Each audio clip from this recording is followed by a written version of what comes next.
नमस्कार, मेरा नाम है प्रशांत कौशिक। आप देख रहे हैं द ग्राउंड। जैसा कि आप सबको पता ही है कि अगले साल 2022 में उत्तर प्रदेश, उत्तराखंड समेत कई राज्यों में चुनाव हैं और ओबीसी यानी अन्य पिछड़ा वर्ग इन चुनावों में एक अहम भूमिका वोट बैंक के तौर पर भी अपनी अदा करता है। उत्तर प्रदेश में माना जाता है कि ओबीसी समुदाय उत्तर प्रदेश में लगभग 54% यानी 54% है, तो वोट बैंक के लिहाज से इनका अहम रोल चुनावी दौर में हो जाता है। इसी चुनावी दौर को मद्देनज़र रखते हुए केंद्र सरकार यानी बीजेपी और अन्य विपक्षी दलों ने उनका समर्थन करते हुए एक विधेयक संसद में पास किया है।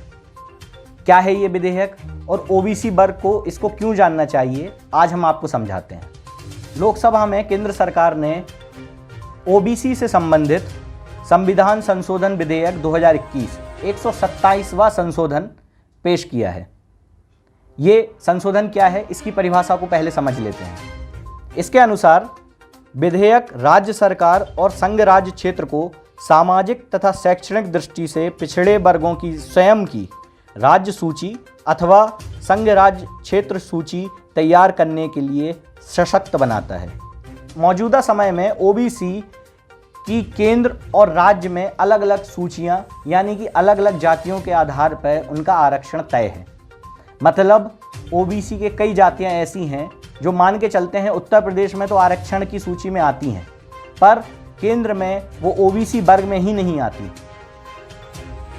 ऐसे में इन जातियों को अपने अपने राज्यों के अलावा केंद्र की उन सुविधाओं का लाभ नहीं मिल पाता है जो आरक्षण ओबीसी के आरक्षण के मद्देनज़र उनको मिलना चाहिए। तो ये विधेयक उसी तरफ इशारा करता है कि अब राज्य भी अपनी अपनी कैटेगरी वाइज ओबीसी को या जातियों को ओबीसी की लिस्ट में शामिल कर सकते हैं और उन्हें आरक्षण दिया जा सकता है।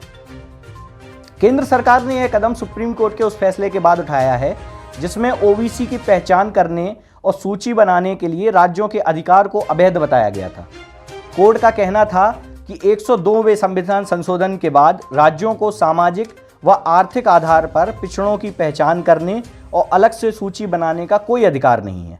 सिर्फ केंद्र ही ऐसी सूची बना सकता है और वही सूची मान्य होगी। यानी कि अभी तक केंद्र सरकार द्वारा जो ओबीसी की सूची बनाई जाती थी, मतलब जिन जातियों को ओबीसी की कैटेगरी में रखा जाता था, सुप्रीम कोर्ट के आदेशानुसार सिर्फ वही जातियां मान्य हो सकती थीं।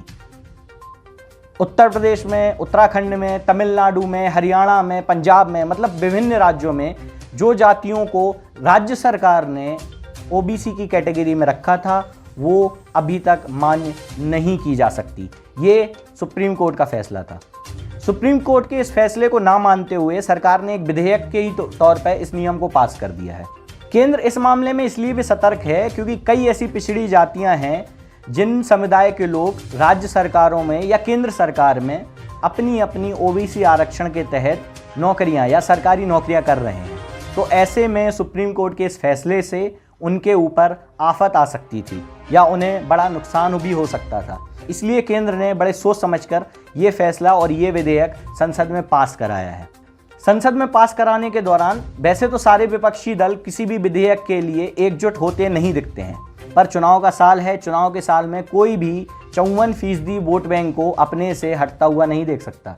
इसलिए चाहे वो कांग्रेस हो, तृणमूल कांग्रेस हो, सपा हो, बसपा हो, आरजेडी हो, जेडीयू हो, कोई भी विपक्षी दल, उन्होंने इसका विरोध नहीं किया बल्कि उन्होंने इसका समर्थन ही किया है। राहुल गांधी हों, ममता बनर्जी, नीतीश कुमार और स्वयं बीजेपी, क्योंकि बीजेपी ही सरकार में है तो बीजेपी ही ये बिल लाई है तो उसको तो इसका समर्थन करना ही था। उसके अलावा भी सारी पार्टियों ने इनका समर्थन किया है। राज्यसभा में नेता प्रतिपक्ष मल्लिकार्जुन खड़गे ने अपने समर्थन को पुष्ट करते हुए कहा कि विपक्षी दल ओबीसी सूची में संशोधन के लिए जो बिल लेकर आई है सरकार, हम उसका समर्थन करेंगे। इस संविधान संशोधन बिल पर चर्चा में भी विपक्ष हिस्सा लेगा। खड़गे ने अपने बयान में आगे जोड़ते हुए कहा कि बाकी के मुद्दे अपनी जगह पर हैं, पर यह मसला बैकवर्ड क्लास और देश के हित में है, इसलिए ओबीसी और गरीबों के हित में जो कानून आएगा हम उसे एक होकर पास कराएंगे। अब बैकवर्ड क्लास के हित में कितना है ये तो बैकवर्ड क्लास के लोग ही बता सकते हैं, बट कांग्रेस के या बीजेपी के या अन्य विपक्षी दलों के हित में ज़रूर है, क्योंकि चुनाव है तो वोट बैंक तो चाहिए ही। 54% के वोट बैंक को कोई नाराज़ करना भी नहीं चाहता। लोकसभा में संविधान संशोधन 127वां संस्करण आसानी से पास हो गया। राज्यसभा में भी आसानी से पास होने की उम्मीद है, क्योंकि सारे विपक्षी दल ही एकजुट होते हुए नजर आ रहे हैं। इस विधेयक के पास होने के बाद महाराष्ट्र में मराठा समुदाय हो या उत्तर प्रदेश और हरियाणा या राजस्थान में जाट समुदाय हो, उनको आसानी से ओबीसी वर्ग में शामिल किया जाएगा और शामिल होने के बाद उन्हें आसानी से आरक्षण भी दिया जा सकता है। अब ऐसी जातियों को ओबीसी में शामिल करने का रास्ता आसान होता नजर आ रहा है। किन जातियों की बात यहाँ पे हो रही है? बड़ी एक महत्वपूर्ण जाति जो उत्तर प्रदेश चुनाव में अहम भूमिका निभा सकती है, हिंदू कायस्थ या मुस्लिम कायस्थ, उन दोनों की भी बात चल रही है कि शायद उनको भी ओबीसी वर्ग में जोड़ा जा सकता है। संविधान संशोधन ओबीसी वर्ग के लिए कितना लाभदायक होगा, किन किन जातियों को ओबीसी की कैटेगरी में डाला जाता है, किन को जोड़ा जाता है और किन को कितना आरक्षण का लाभ मिलेगा, ये तो राज्य सरकार और केंद्र सरकार जब अपनी सूचियां तैयार करेगी तब पता चलेगा। पर आरक्षण के इस मुद्दे पर एक विजय तो उन चुनावी रणनीतिकार पार्टियों की भी हुई है जो चुनाव से पहले ऐसी घोषणाएं करते हैं जिससे कि उनके वोट बैंक में वृद्धि हो।